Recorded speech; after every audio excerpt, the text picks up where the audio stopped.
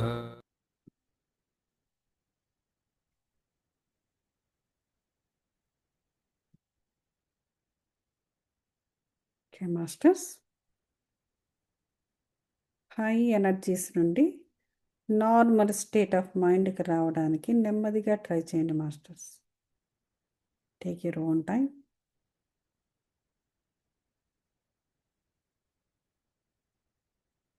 Cosmic positive divine ఎనర్జీస్కి ధన్యవాదాలు తెలుపుకుందాము. అలాగే పంచభూతాలకు, ప్రకృతి మాతకు ధన్యవాదాలు తెలుపుకుందాము. ఈ ఎనర్జీస్లో నిక్షిప్తమయ్యిన అనేక డివైన్ గురుశక్తి, డివైన్ ఏంజలిక్ శక్తి, డివైన్ సోల్స్ యొక్క శక్తి ధన్యవాదాలు తెలుపుకుందాం మాస్టర్స్. అలాగే జన్మనిచ్చిన తల్లిదండ్రులకు, సొసైటీకి ధన్యవాదాలు తెలుపుకుందాము. మీ 7 శరీరాలకు ధన్యవాదాలు తెలుపుకోండి.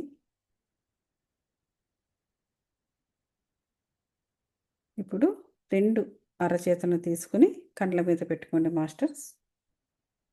ఒకసారి సహజ స్థాయిలో ఊపిరి పైకి తీసుకోండి. నెమ్మదిగా ఊపిరి వదులుతూ 5, 4, 3, 2, 1, 0. ఇప్పుడు నెమ్మదిగా 2 కళ్ళు ఓపెన్ చేసి అరచేతులను చూసుకోండి మాస్టర్స్ నవ్వుతూ. Thank you so much. ఏదైనా ప్రశ్న ఉంటే నన్ను అడగవచ్చు. ఈ ప్రశ్న లేకపోతే మళ్ళీ మనం రేపు ఇదే సమయానికి కలుద్దాం. Thank you so much.